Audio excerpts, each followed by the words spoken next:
네, 정치권 동향을 대기자의 시선으로 짚어보는 목요 정치클럽 기자 대기자 시간입니다. 오늘도 성한용 한겨레 신문 선임 기자, 최병목 TV조선 해설위원과 함께하겠습니다. 어서 오십시오. 네, 반갑습니다. 안녕하세요. 네, 오늘의 첫 번째 토크 주제로 들어가 보겠습니다. 먼저 최 의원께서 발제해 오셨죠?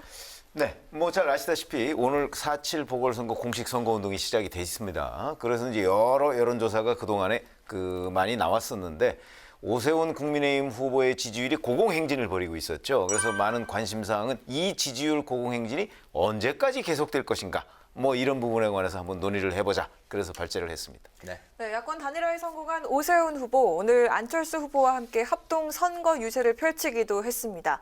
본격 유세에 돌입한 오 후보의 목소리 들어보고 이야기 나눠보겠습니다.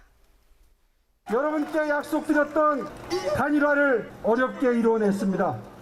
바로 이것이 우리가 여러분께 보여드리고 싶었던 새 정치 아니겠습니까? 그분께서 다시 한번 길을 펴고 본업에 충실하게 임할 수 있도록 해주기 위해서는 서울시장직을 탈환하는 것이 정말 필요하다고 생각합니다. 네, 오세훈 후보. 이 선거 초반만 해도 안철수 후보가 단독 선두를 달렸었는데 그런 이제 안 후보를 꺾고 야권 단일 후보에 이제 올랐는데요. 이런 오세훈 후보의 원동력, 개인적 역량입니까? 아니면 이 국민의힘 당의 조직력인가요? 어떻게 보십니까, 두 분?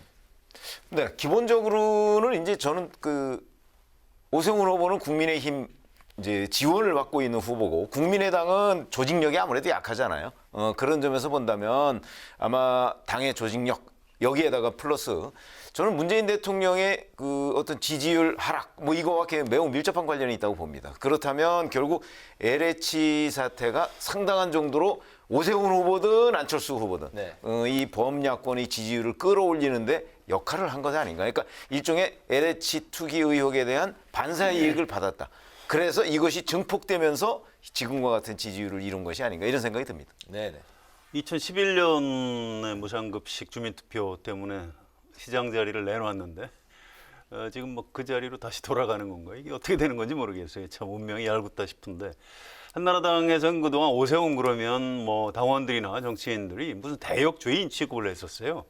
2011년에 그 무상급식 주민투표 때문에 이제 정권까지 뭐 결국은 뺏겼다 이렇게 생각을 하는데 전 이런 생각을 해봤습니다. 그러니까 정치에서 최고의 실력은 사실은 운이다 뭐 이런 표현이 있어요. 네. 그러니까 뭐 비르투, 포르투나 뭐 이런 말을 해가면서 본인의 노력만으로 되지 않는 영역이 있다.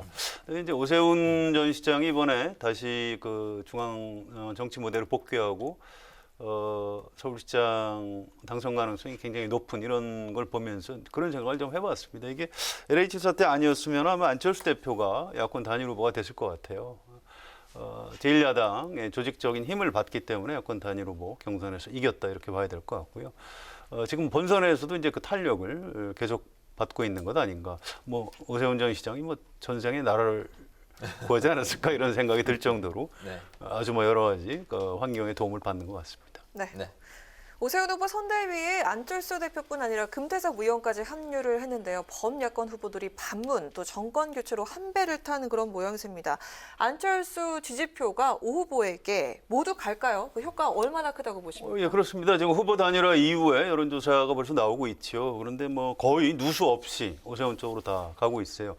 이게 사실은 그 전에 이제 우리가 이제 나경원 전 의원을 자꾸 빠뜨리고 얘기하는데 그 나경원 표, 오세훈 표, 그다음에 안철수 표, 이 세 사람 표가 이제 한 군데로 다 모이는 거죠. 뭐 일각에서는 금태섭 전 의원 얘기도 합니다만 금태섭 전 의원은 본래 뭐 그렇게 지지세가 많은 사람이 아니었어요. 그래서 이런 야권의 후보 단일화 과정을 통해서 어떤 전통적인 보수, 또 뭐 약간 중도 보수, 또 제3세력 이런 것들이 지금 반문재인이라는 기치 아래 지금 하나로 결집하고 있는 이런 상황인 것 같습니다. 네. 네. 기본적으로 오세훈 후보한테 안철수 대표, 그다음에 금태섭 전 의원의 도움은 진짜 천군만마를 얻는 것과 비슷한 부분이 있을 거예요. 왜 그러냐면 오세훈 후보가 갖지 못한 그러니까 그 중도층의 표, 뭐 이런 거를 좀 가지고 있거든요. 네. 거기다 지역적으로 보면 또 뭐 안철수 대표 같은 경우는 이제 PK 지역 출신 아닙니까? 근데 박영선 민주당 후보가 또 PK 지역 출신이란 말이죠. 그런 부분도 좀 오세훈 후보한테는 도움이 될 거예요. 그런 점에서 본다면 그 이 두 사람의 도움이 오세훈 후보한테 힘이 되는 건 사실이다. 근데 이런 걸 또 생각해 보셔야 돼요. 지금 이 순간에는 사실 국민의힘 지지자들은 굉장히 결집돼 있어요. 왜 그러냐? 바로 안철수 대표와 범야권 후보 단일화를 위해서 그 여론조사를 한번 치렀단 말이죠. 그래서 네. 지금 국민의힘 지지자들한테는 굉장히 긴장된 국면이에요. 지금 이 시간이. 네. 그런 점으로 본다면 이 지지율이 그렇게 그 뭐 당분간은 유지가 되겠지만 아마 4월 7일 보궐선거 때까지 유지되기는 쉽지가 않을 것이다. 저는 그렇게 보거든요. 어차피 조정을 거치게 되고 또 민주당 지지자들도 조직력은 또 서울에서 민주당 지지자가 낮지 않습니까? 그러면 민주당 지지자들도 막판에 결집할 것이고 이러면 어차피 지금과 같은 이런 그 여론조사의 격차는 아마 상당한 폭은 줄어들 것이다. 이렇게 보는 것이죠. 물론 그게 역전이 될지 안 될지까지는 우리가 섣불리 단정할 수는 없지만 적어도 지금보다는 상당히 그 줄어드는 것은 분명할 것이다. 이렇게 생각이 됩니다. 네, 격차는 상당히 줄어들 것이다라고 이제 예상을 하셨는데요. 다음 질문 또 드리겠습니다. 단일화를 이제 이뤄내고 김종인 비대위원장이 어제 여당의 텃밭인 광주를 이제 찾았습니다. 김 위원장이 이제 호남행이 수도권 호남 민심을 잡기 위한 그런 행보다라고 분석이 되고 있는데 이게 어느 정도의 효과가 있을 거라고 예상을 하십니까? 글쎄요, 뭐 4월 7일 보궐선거까지 사실 며칠 남지 않았습니다. 지금 13일 남은 거 아니겠습니까? 뭐 이 정도 기간 가지고서 김종인 위원장이 광주를 방문했다고 해서 저는 뭐 근본적인 변화나 아니면 약간의 도움이 된다고도 별로 생각하지 않고요. 제가 보기엔 오히려 김종인 비대위원장의 광주 방문은 그거보다는 네. 조금 더 길게 봐서 내년 대선 정도에서의 어떤 그 호남에서의 그 뭐 반대 세력 완화 아마 이런 쪽에 더 포석이 있지 않을까. 그러니까 저는 길게 봐서 김종인 위원장이 지금 광주를 방문하는 것이지 당장 보궐선거에 무슨 도움을 받고자 하는 것은 아닐 것이다. 이렇게 분석하고 있습니다. 그렇군요. 네, 어떻게 보십니까? 조금 지나친 측면이 있어요. 이게 한 번은 5.18 사과도 하고 무릎 꿇고 뭐 그럴 수는 있는데 이것도 이게 예민한 국면에 또 광주를 간다. 물론 이제 수도권 호남 향후에 이쪽을 겨냥한 측면이 있을 겁니다. 그런데 김종인 위원장이 옛날에 민정당 전국구 국회의원 할 때 뭐 호남 사람이라고 별로 본인을 얘기를 안 했어요. 아니 뭐 나는 뭐 호남하고 별 관련이 없는 사람이다 이런 얘기를 하던 분인데 이걸 좀 우리나라 그렇지 않아도 좀 지역 감정이 좀 많이 좀 완화돼 가고 있는데 또 다시 이렇게 광주를 계속 찾아가고 이게 꼭 좋은 건지 제가 이번 그 보궐선거 끝나고 한번 뵈면 꼭 물어보려고 합니다. 왜 이렇게 호남을 자꾸 찾아가느냐? 뭔가 이제 우리 최 의원 말씀처럼 뭔가 이제 뭐 여러 가지 뭐 뒷날을 생각해서 그럴 수도 있는 것 같은데 저는 그렇게 속 좋아 보이지만은 않습니다. 이번 선거에는 뭐 커다란 영향을 미칠 것 같지는 않다. 약간 영향은 미치겠죠. 그런데 네. 뭐 그렇게 큰 영향을 미치겠습니까? 수도권의 호남 민심이 김종인 위원장 거기 한번 찾아갔다고 움직일까요? 그럴 것 같지는 않습니다. 윤석열 전 총장이 이번 선거에 개입을 할까요? 어떻게 보십니까? 못할 겁니다. 지금 사실은 정치를 할지 안 할지도 본인도 모르는 거 아니에요? 최근에 연세대 그 김영석 교수 나이 많은 100세 넘은 철학자를 찾아갔고 또 이종찬 전 국정원장 아들하고 친구예요. 원래 어릴 때부터 친구인데 네. 그분 찾아가서 뭐 내가 정치를 뭐 한다 만다 이런 얘기를 하는 걸 보니까 아직도 윤석열 전 총장은 좀 타진을 하는 것 같아요. 내가 대선 주자를 과연 할 수 있을까? 네. 이런 게 이제 아주 가까운 사람들한테 이제 존경하는 사람들한테 물어보고 다니는 거죠. 그래서 그 결론이 내려지지 않았는데 섣불리 서울시장 선거에 뛰어들 것이다. 뭐 그렇게 보기는 어려울 것 같습니다. 네, 어떻게 보십니까? 저도 뭐 직접 그 서울시장 선거에 뛰어들기는 어렵다고 보고요. 왜냐하면 본인이 그 대선에 도전한다 또는 정치권에 진입한다는 걸 공식적으로 선언도 안 했잖아요. 네. 그 상황에서 지금 어느 후보를 지원한다는 것은 뭔가 앞뒤가 좀 맞지 않는 느낌이 있는데 다만 이럴 가능성은 있다고 생각해요. 본인이 그 3월 4일 날 그 검찰총장직을 던지면서 얘기했던 게 공정, 정의, 상식, 법치주의 뭐 이런 거였단 말이죠. 네. 근데 지금 이번 선거에 상당히 중요한 변수로 떠오르는 게 LH 투기 의혹이란 말이죠.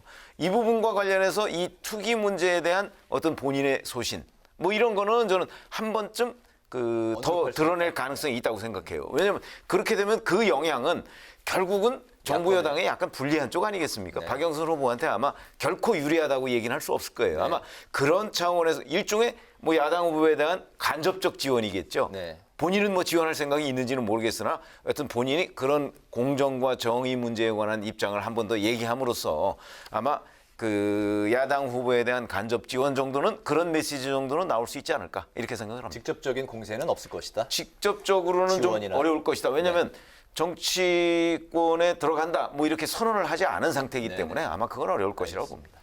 네, 이번 재보선 전국에서 가장 큰 쟁점은 역시 부동산 문제인데요. 이 민주당 측에서도 부동산 문제에 공세를 하고 있습니다. 오세훈 후보의 내곡동 셀프 보상 의혹도 있고요. 또 박형준 부산시장 후보에게는 LCT와 기장군 건물 재산 누락 등의 문제를 거론하고 있는데 이 의혹들이 두 후보에게 타격이 있을까요? 얼마나 타격이 있을까요? 뭐 효과는 좀 있겠죠. 그런데 네. 그렇게 큰 타격이 있을 것 같지는 않습니다. 이미 유권자들은 이걸 어떤 그 사실의 영역보다 이거 선거 때 하는 정치 공세 아니냐 네. 이렇게 좀 받아들이는 측면이 있는 것 같아요. 그리고 이게 그러니까 더불어민주당의 선거 전략 전술 차원에서도 약간 문제가 있는 겁니다. 이게 이제 LH 사태가 터지니까 물론 우리도 잘못했지만 지금 야당 후보들은 더 부패했다. 그러니까 저길 좀 찍지 말아야 된다. 이제 이런 메시지를 보내고 있는 건데요.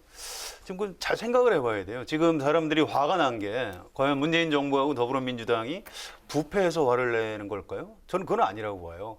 그 전에 부동산 아파트값 이런 거 제대로 못 잡고 이 무능한 데다가 뭘 좀 잘못할 수도 있는데 잘못했다고 왜 사과 반성도 안 하냐? 왜 오만하냐? 그러니까 무능과 오만의 문제인 거지. 이 부패했다고 보는 거 아니에요. 야당은 부패했다고 하지만 그 야당의 주장일 뿐이죠. 근데 이제 집권 여당에서 이 대응을 잘못하는 겁니다. 이게 지금 뭐 야당 후보가 더 부패했다 이렇게 해가지고 사람들 마음 움직일까요? 전 그 거의 효과가 없다고 봐요. 차라리 여기서 정정당당하게 잘못했습니다. 우리가 앞으로 부동산 어떻게 그 아파트 값을 잡겠습니다. 부동산 투기를 어떻게 없애겠습니다. 이런 얘기를 해야 되는 건데 지금 선거 캠페인 방향이 좀 잘못된 것 같습니다. 최근에 그 민주당 이제 이야기를 거론을 많이 할 때 이제 정책 실패 등을 이제 포함해서 오만 이야기가 많이 나오는 것 같습니다. 그렇게 되죠. 아니 특히 작년 총선에서 이제 그 범여권이 한 180석 정도를 얻었던 거 아니겠습니까? 네. 그 이후에 여러 가지 마음대로 처리할 수 있었어요. 국회에서는. 그렇죠? 그런데 이번에 뭐 오늘 끝난 임시국회에서 이해충돌방지법 같은 거 처리 안 되면서 또 야당 탓을 한단 말이죠. 아니 여당 혼자 뭐든지 할 수 있는데 왜 야당 탓을 하냐 이거지. 이런 부분이 저는 그 서울 시민뿐만 아니고 국민들 입장에서 본다면 지금 국회에서 여당이 못하는 게 없는데 네. 잘못되면 야당 탓하고 잘 되면 우리가 이렇게 해서 그 지금 이렇게 추진했습니다. 이 얘기를 한단 말이죠. 그런 것들이 국민들한테 크게 먹혀들지 않는다 하는 부분 하나하고 그다음에 이번 그러면 문재인 대통령의 지지율 하락이나 여당의 지지율 하락이 저는 꼭 LH 투기 의혹 때문에 생긴 거는 아니라고 봅니다.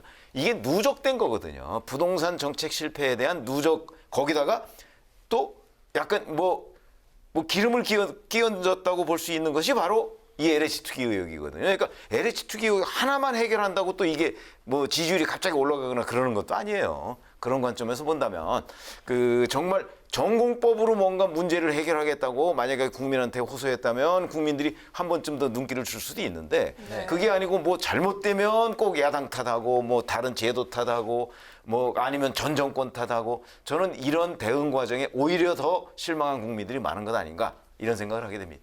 네, 다음은 여당으로 가보겠습니다. 이번에 성 기자께서 발제해 주셨죠? 네, 지금 우리가 얘기하고 있는 이런 부분입니다. 이제 위기의 정부 여당 과연 돌파구가 뭘까 이 얘기를 좀 해봐야 될 것 같습니다. 네, 이렇게 본격적인 내용으로 들어가기 전에 오늘 공식 선거운동 출정식에서 있었던 민주당 박영선 후보의 연설도 잠깐 들어보고 이야기 나눠보겠습니다. 서울 시민을 위해 그동안 축적했던 경험을 온몸을 다 바쳐서 헌신하겠습니다, 여러분. 서울 시민들이 많이 분노하고 계십니다. 그 화를 저에게 내십시오. 그리고 저희가 그것을 다 받아들이겠습니다, 여러분.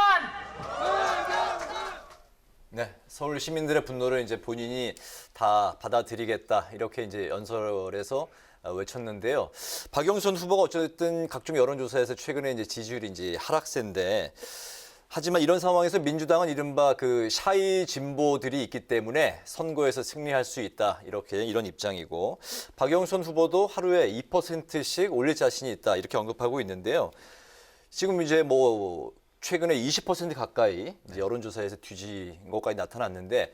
'막판 뒤집기 13일 남은 상황에서 가능합니까? 만약에 20%포인트 차이라는 현재의 여론조사가 정말 민심을 반영하고 있다. 우리가 이렇게 판단한다면 뒤집기는 불가능하죠.